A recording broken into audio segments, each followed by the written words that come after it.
Aku bilang pendeta, bapak tua aku nih. Oh tua, mana duluan tahun 81? Saya 81 ya? Aku kan 1985. 1981 kan kita yang CP kan bahasa Indonesia. Oh tua, mana duluan tahun 1957 daripada 1981? Ya 57 lah kedan katanya. Kedan itu biasanya anakku ya. Jadi ini yang tahun 57 udah babi haram, kenapa kau roba-roba? Apa kak jawab dia? Itulah anak tua-tua yang di Jakarta itu yang roba-roba itu. Di lembaga kitab namanya. Berarti karena udah saking pintarnya anak tua-tua itu. Ustadz di sana, Bapak tua, Bapak tua itu tahu ada kejadian perubahan di Jakarta? Ada di Jakarta. Itu bapak tua itu, pendeta tua itu Jakarta katanya saking udah pintar, ilmunya udah banyak, dia roba itu supaya lebih pas katanya kepada kemauan sekarang. Jadi aku bilang kapan Pak Pendeta saya ajak untuk main ke kantor LAI di Jakarta. Kita bawa dulu bahannya. Alkitab bapak aku bawa dulu tahun 1927. Oh ada lengkap. Jadi aku bilang begini, kalau memang itu dirubah-rubah, kau rubahlah lagunya tadi. Kenapa saya kemarin baru hari Minggu saya berlagu?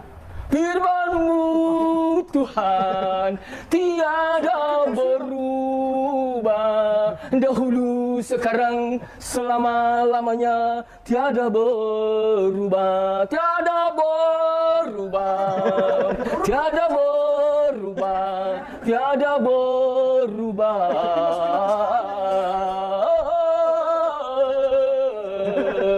Tiada berubah. Tapi kenapa kau rubah Pak Pendeta? Masalahnya di situ. Bapak tuanya kerja di LAI katanya. Jadi dalam Batak, bapak tua itu adalah panggilan untuk saudara laki-laki dari bapak kita yang lebih tua. Ya, jadi nggak mesti harus saudara kandung. Yang penting masih ada hubungan marga, maka biasanya dipanggil bapak tua. Tapi saya yakin Mukalab ini cuma ngarang-ngarang doang nih, punya bapak tua yang kerja di LAI. Tanya saja orang LAI, pasti nggak ada yang kenal dengan Mukalab blow-on satu ini, teman-teman.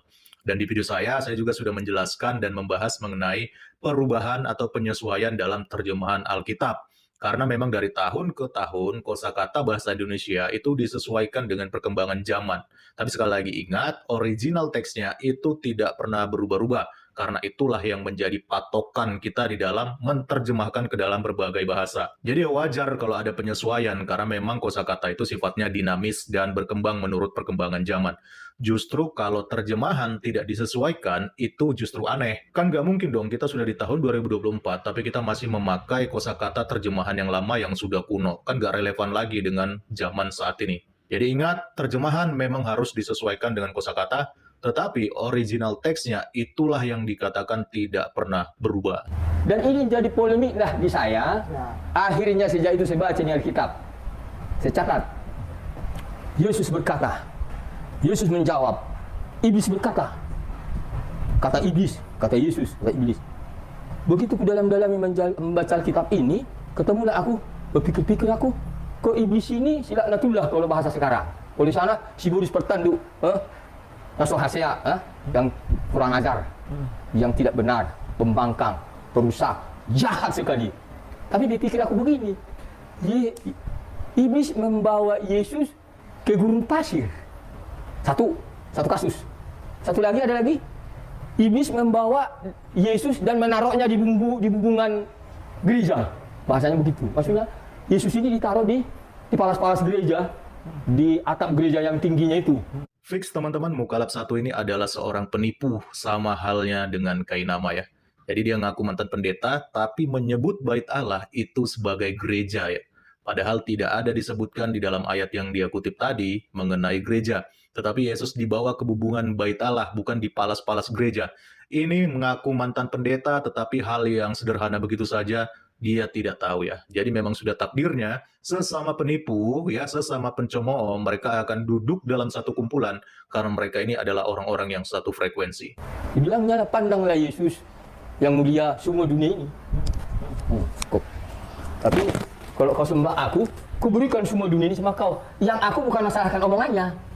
Yang aku berpikir aku membaca itu, kenapa iblis membawa Yesus? Iblis ini kan udah najis, kotor, pendosa besar, pemula dosa. Pemantik awal pertama kali semula-mulanya, pada mulanya Allah menciptakan langit. Kalau ini pada mulanya yang memulai dosa itu si iblis laknatullah inilah, iblis Boris pertanduk. Ya kan? Ular naga tua, kalau dia ada kita juga kan, si ular naga tua. Nah akhirnya orang mencari, yang pertama orang ketemukan itu yaitu yang tadi Abang Pendeta cerita. Ketika Matius 4 ayat 10 itu terus sampai ke 11-12 menceritakan tentang bahwa Yesus digendong iblis. Orang makin sedih kan, orang Kristen. Orang Kristen makin sedih. Kenapa? Kok Tuhanku digendong sama Dibawa iblis? iblis. Digendong-gendong bener. Saya terpukul, Bang. Begitu Abang ngomong tadi, sebetulnya saya terpukul. Saya sungguh terpukul. Kenapa? Berarti si Abang mengalami yang semua orang tahu. Karena si Abang ini ada di Itu wilayah setelah gereja. saya langsung sendiri membaca Alkitab bahasa Indonesia, Nah, bahasa Batak, bahasa Inggris. sayangnya Abang, hal itu digambar, boleh. Ini sebetulnya menyedihkan. Kenapa? Jemaat lihat itu sedih. Kenapa? Yesusnya digendong setan. Nah, padahal setan itu makhluk jahat yang kotor, penjuru sampai sekarang. Iblis kan najis. Kok dia yang bawa Yesus kemana-mana? Yesus itu Tuhan. Kenapa kok Yang suci. kalah sama iblis digendong? Yang lukis ini prater besar. Oh, yang melukis ini gambar ini? Iya, bisa. Gambar ini, gambar ini. Dari tahun Kukira hanya di YouTube ini ada. 1500. Dia udah dilukis. Lukis itu. Subhanallah, maha suci Allah. Iya, berarti kan tahu. Orang-orang Kristen banyak yang sedih. Kenapa? Tuhanku kok begini gitu. Tidak ada jemaat ataupun orang Kristen yang sedih ya. Kainama memframing dan mendramatisir seolah-olah banyak orang Kristen yang sedih akan hal ini, yaitu bicara mengenai ketika Yesus itu dibawa oleh iblis, bahkan juga digambar ya. Jadi memang manusia ini bibirnya licin sekali seperti ular beludak ya. Kok dia bilang katanya jemaat sedih, orang Kristen sedih melihat gambar-gambar seperti itu. Jadi memang framingnya Kainama ini sesuai lah dengan kelakuannya ya. Sama-sama mengumbar yang namanya fitnah dan juga mengumbar yang namanya kebohongan. Ya, jadi Yesus kok digambarkan dengan iblis? Mungkin ini juga menjadi pertanyaan banyak orang. Tapi sebenarnya ini adalah suatu hal yang biasa sih. Karena gambar atau lukisan itu adalah sebuah ilustrasi yang dibuat oleh seorang seniman. Jadi itu hanya sebuah karya seni yang dibuat oleh manusia. Dan orang Kristen tidak pernah merujuk kepada gambar ataupun lukisan sebagai pedoman dalam hidup mereka ya. Rujukan kita itu adalah kitab suci. Jadi jika ada seniman yang mau menggambar tokoh-tokoh Alkitab, nggak masalah, karena kita hanya menganggapnya sebagai sebuah karya seni hasil dari kreativitas pemikiran manusia, nggak lebih daripada itu. Jadi berbeda dengan Islam yang paling anti dengan gambar dan juga lukisan. Karena menurut salah satu hadisnya dikatakan bahwa melukis atau menggambar makhluk itu haram hukumnya. Padahal kenyataannya banyak juga tokoh-tokoh Islam yang digambarkan bahkan dibuat filmnya. Termasuk Muhammad juga ada filmnya. Hanya saja wajahnya Muhammad tidak ditunjukkan. Karena kalau wajahnya Muhammad ditunjukkan itu bisa fatal akibatnya. Seperti kasusnya Samuel Paty yang ada di Perancis. Nah sekarang kita akan luruskan, benarkah Yesus itu digendong oleh iblis ya? Seperti yang dikatakan para penipu ini ya.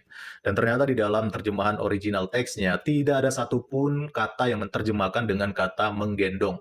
Tapi kita bisa melihat di sini lebih kepada membawa, mempersembahkan, dan menghadapkan. Dan kata yang tepat dan dipakai oleh LAI adalah kata dibawa atau membawa ya.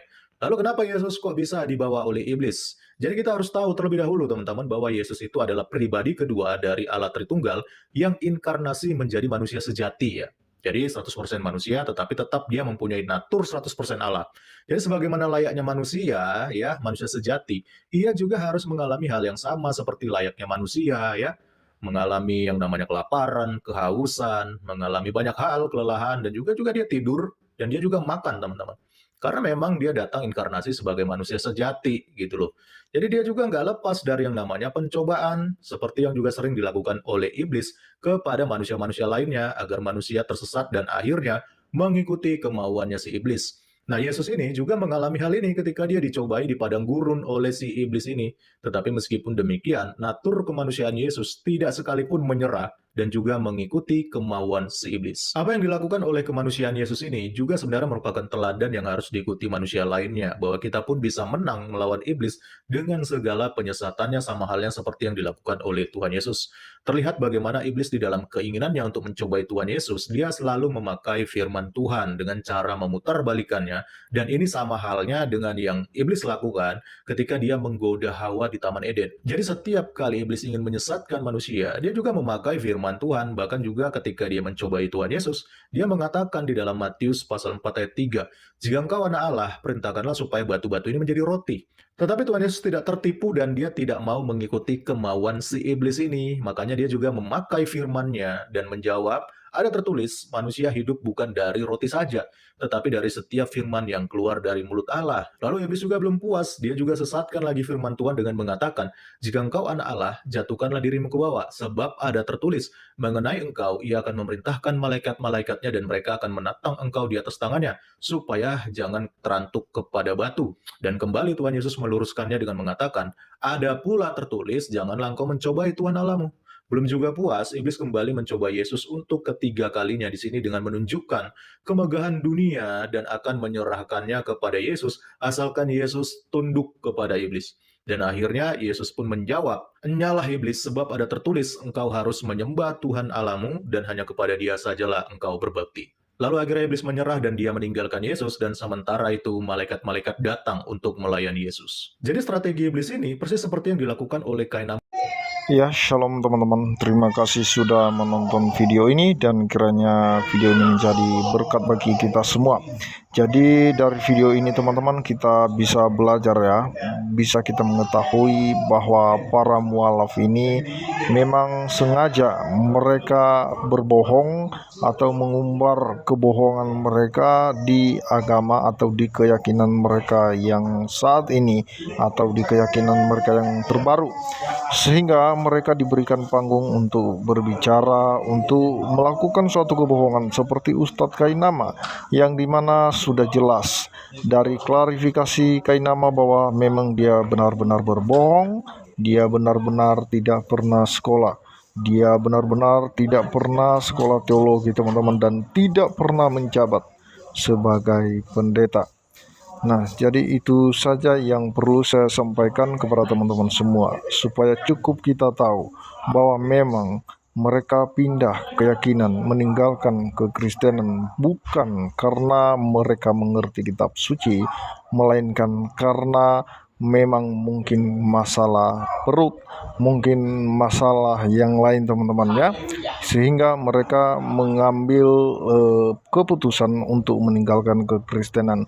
Dan memang orang-orang yang seperti ini tidak layak untuk hidup dalam kekristenan, karena itu adalah sampah-sampah dalam kekristenan.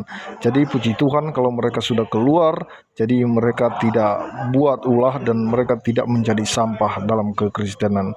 Itu saja yang perlu saya sampaikan. Kiranya Tuhan Yesus memberkati kita semua. Shalom.